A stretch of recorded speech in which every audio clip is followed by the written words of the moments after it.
Let's cut straight to the heart of this episode because there's so much to unpack and honestly, I don't want to jinx it. Is this the return to form for Game of Thrones? Could it even be the best season yet? All jokes aside, this show completely caught me off guard, like finding out your best friend eloped in Vegas while you were busy doing something far less exciting. If you're new here, this is where we dive deep into the lore, connections, and details you might have missed in A Knight of the Seven Kingdoms. Fair warning, spoilers ahead for everything beyond this first season. Every like, comment, and subscription helps movies and series reset grow, so if you enjoy this, stick around and hit that subscribe button. Now let's talk about Lionel Baratheon and that Maester looming over Dunk like disappointed parents after a wild night out. You might think this is Maester Yormwell, the one Prince Baelor Targaryen wanted to examine Dunk after dealing with Prince Mikar. But since Baelor didn't survive, that order never came through. So this Maester, he's from House Baratheon.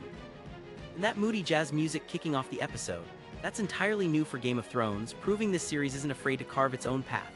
The song playing during the end credits is Tennessee Ernie Ford's 1955 recording of 16 Tons, a haunting tune about a coal miner crushed by systemic poverty and the struggle for dignity in a world where the little man is treated like property.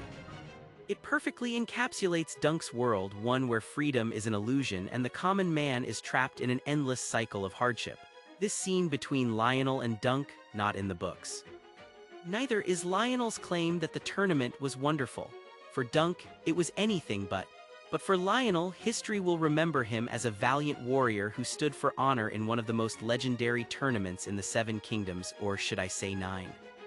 We'll get to that. Life at Storm's End, the heart of House Baratheon, is dull for Lionel. What he really wants is a friend like Dunk, someone to hunt, hawk, and make merry with. He even invites Dunk back to Storm's End and asks if he's ever visited Tarth, the island just east of Shipbreaker Bay. You might remember Brienne of Tarth from Game of Thrones, George R.R. Martin confirmed she's a direct descendant of Duncan the Tall. While the exact lineage isn't spelled out, one popular theory suggests Dunk had an affair with one of Egg's sisters. So far, we know Dunk had 3 brothers, Daeron, Aerion, and Aemon, but he also had 2 older sisters, Daela and Rhea.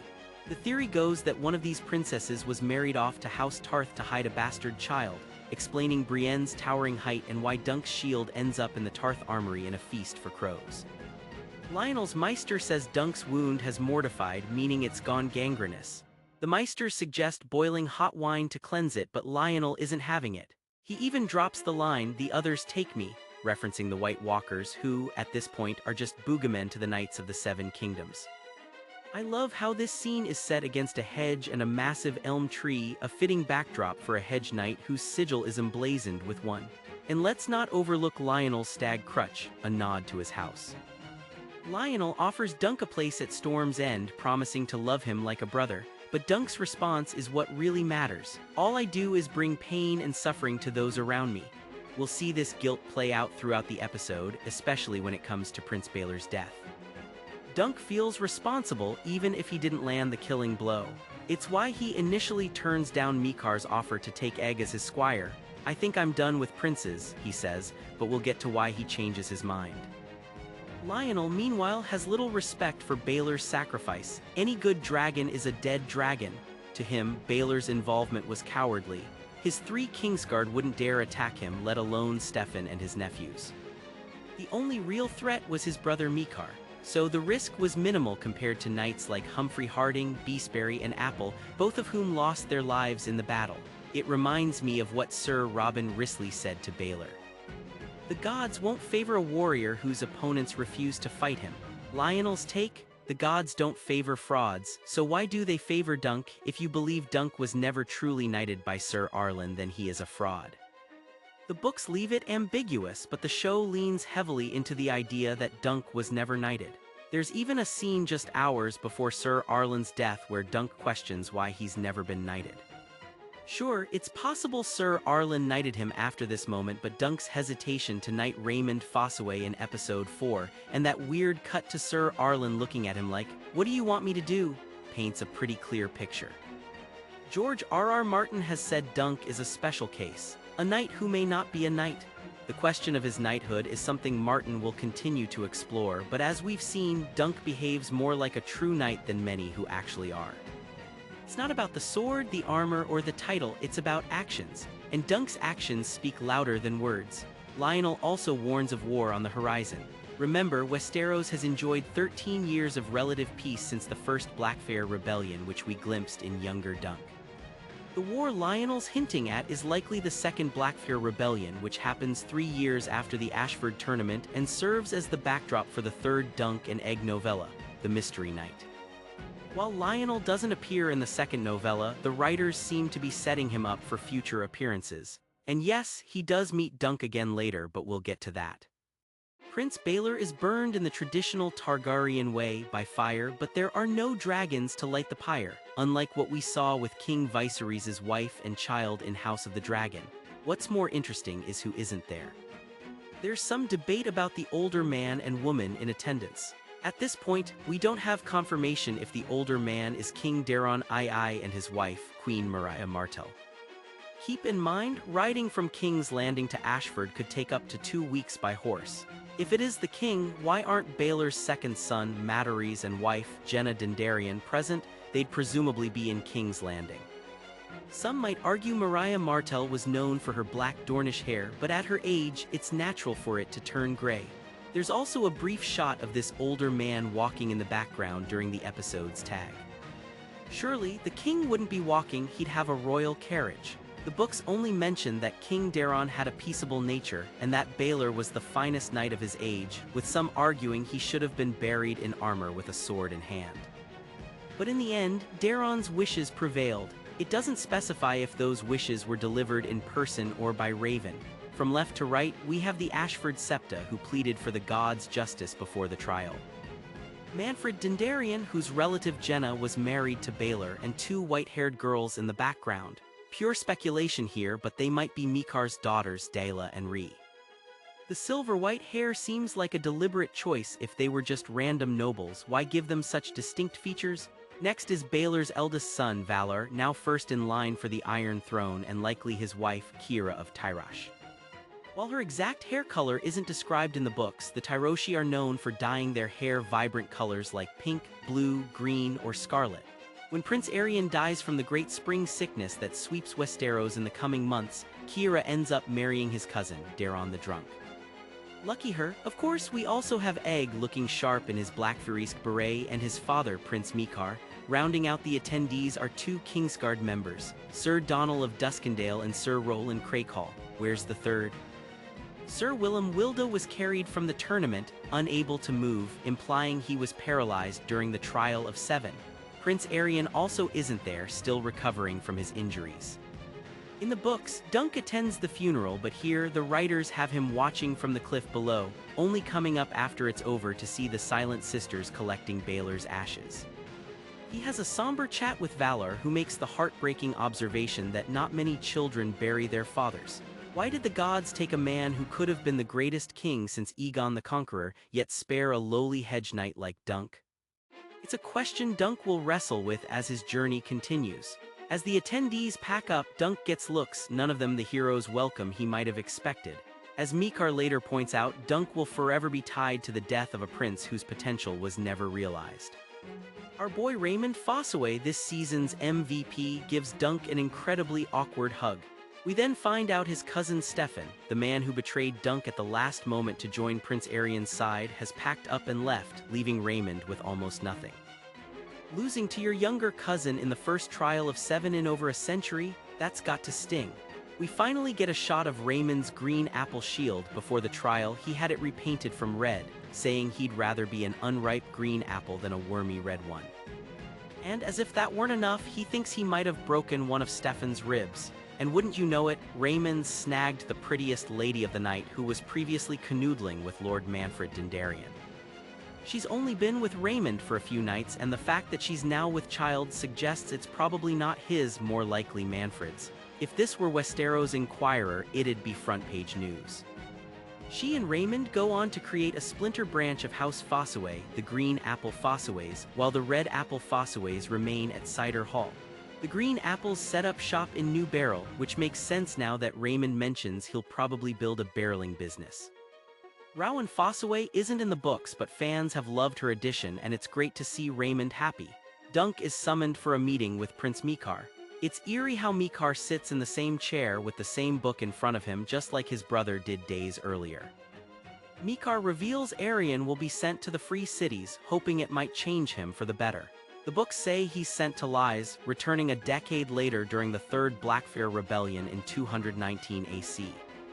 And yes, there are 5 Blackfyre rebellions if you count the War of the Ninepenny Kings, but that's a story for another time. Mikar will have to live with whispers that he killed his brother on purpose. I genuinely don't think he intended to. He never wanted Arion to demand a trial of 7, never wanted him to join the battle. And even if this was some grand play for the throne, there are 6 people ahead of him in the line of succession. Dunk laments that he had to fight to save his hand and foot, but his sorrow runs so deep he wonders if he could have spared one. Will there ever be a day when the realm needs his foot more than a prince's life? We'll never know. But there's no question Dunk's impact on Westeros will be monumental as the show continues to explore his story. As Joffrey once said in Game of Thrones, Sir Duncan the Tall, 4 pages for Sir Duncan. He must have been quite a man. So they say. Mikar makes Dunk an unexpected offer. Despite Dunk's role in Baelor's death, Mikar offers him one of the greatest positions a lowly knight could ask for short of joining the Kingsguard. In exchange for taking Egg as his squire and swearing his sword to Mikar, Dunk would get a place at the Targaryen summer home of Summerhall, where he'd train Egg while being taught by the best masters at arms in the 7 kingdoms. Dunk was trained by Sir Arlen, but there's still so much for him to learn. But remember what Dunk told Lionel: "All I do is bring pain and suffering to those around me." By refusing Mikar's offer, Dunk believes he's protecting Egg. He's embodying the ideals of a true knight, rejecting coin and prestige to shield the innocent. But here's the twist. Mikar believes the opposite. He thinks Egg needs Dunk's protection. Mikar knows what Egg's life would be like if he stayed.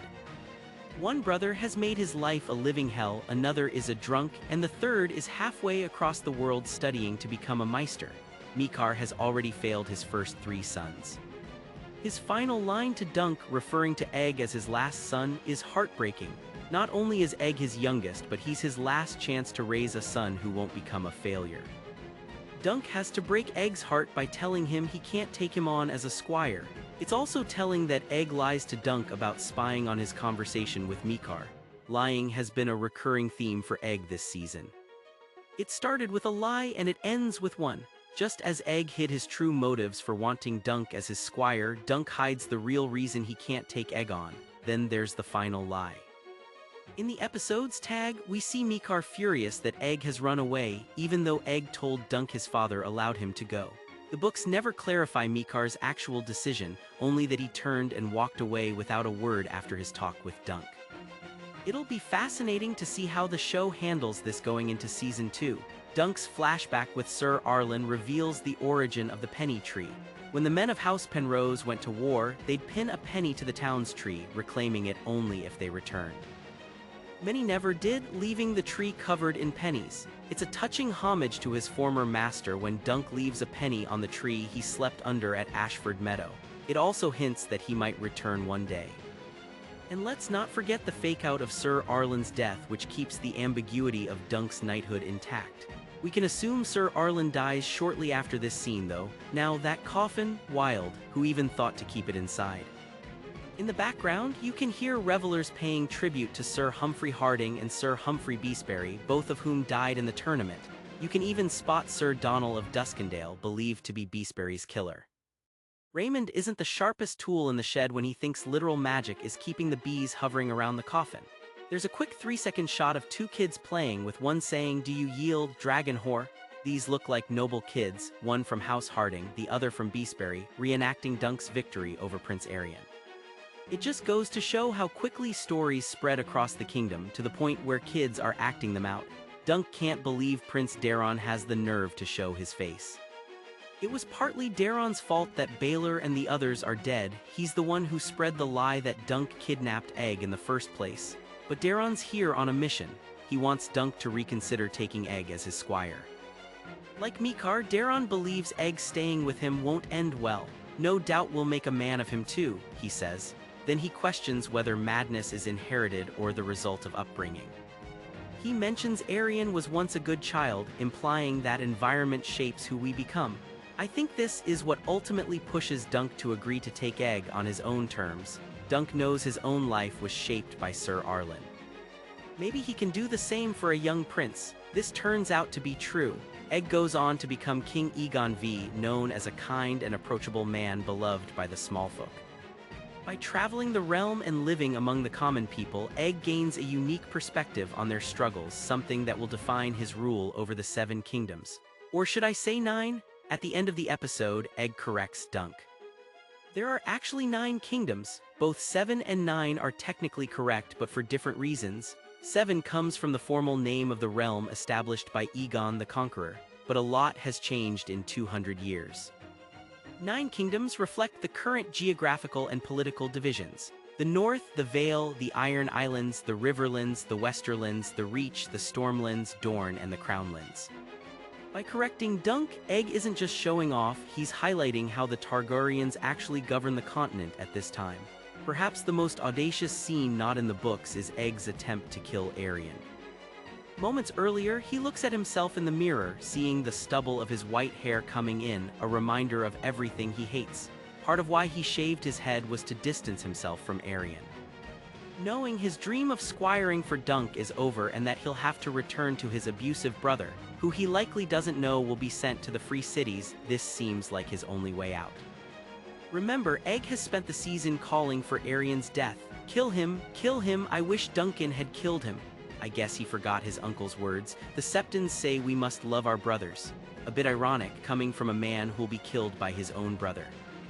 Luckily, Mikar is there. Without saying a word, he places his hands on Egg's shoulders and we hear the knife drop. Mikar doesn't scold his son, he understands him. Egg's decision here isn't just a failure on Egg's part. It's a failure on Mikar as a father.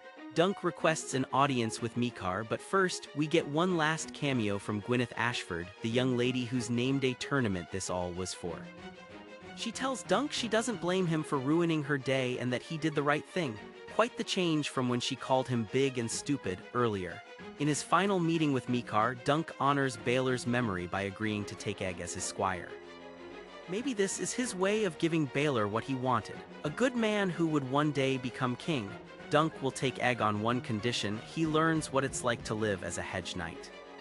Egg will learn on the road, sleeping in inns and stables, working for landed knights and lesser lords. At first, Mikar resists. Stables and salted beef are no life for a prince. But as Dunk points out, the life of a prince didn't exactly work out for Daeron and Arian. Though it's not said outright, it's clear Mikar isn't willing to lose his last son. So Dunk sets off on his own until Raymond shows up with a gift. His old horse, Sweetfoot, whom he sold for new armor. Dunk had promised to buy Sweetfoot back if he won the tournament, but he didn't win the tournament. He won the right to keep his hand and foot by winning the Trial of 7. There's no cash prize for that. Dunk comes out of this poorer than when he went in, but Raymond, the absolute legend, buys Sweetfoot back for him.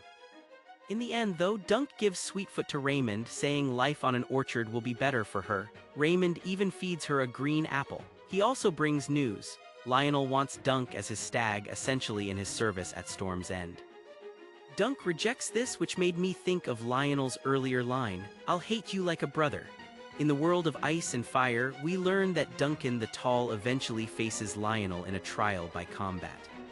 This happens when Egg, now King Egon V, has his son Prince Duncan Targaryen break his betrothal to Lionel's daughter to marry Jenny of Oldstones. Dunk wins the duel and Lionel yields, leading to a resolution where Egg agrees to marry his daughter Rhaelle to Lionel's heir, Ormond Baratheon, the grandfather of Robert Baratheon. So even here, we see how Dunk and Egg's story weaves the history of Westeros, leading all the way to Game of Thrones itself. Egg joins Dunk, claiming his father said he could serve him. That was a lie, Dunk says. And immediately, he gets to work correcting Egg, "Serve you, sir," and issuing orders. If Egg is going to squire for Dunk, he won't be treated like a prince. He's going to live the life of a hedge knight squire. But where to next? Egg suggests the Red Mountains, leading to Dorne, the same direction Tanselle was headed. The Red Mountains were mentioned in Episode 1 as the place where Sir Arlen served Manfred Dindarian's father in his hunt for the Vulture King. As we close, we get a symbolic shot. Sir Arlen's path veers off, his journey is over. Meanwhile, Dunk and Egg ride into the sunset together. You might even catch Dunk giving one last glance to his former master. Season 2 has already started filming, and with these shorter episodes, HBO plans to release a new season every year. Season 2 will cover the second novella, The Sworn Sword, which throws Dunk and Egg into the middle of a feud between two rival houses. After the new title, A Knight of the Nine Kingdoms, we get a fun tag of the Targaryens heading home. Aerion is still wounded as hell, and you can even see Daeron holding a sack of wine for the road. We end with Mikar furious that Egg is nowhere to be found. This show is full of callbacks to its beginning, and it's so refreshing to see great storytelling return to Westeros. Let us know what you thought of A Knight of the Seven Kingdoms in the comments below. Thanks for watching, and don't forget to like and subscribe to our channel, Movies and Series Reset. Until next time, remember, the night is dark and full of terrors, but the stories, they're just getting started.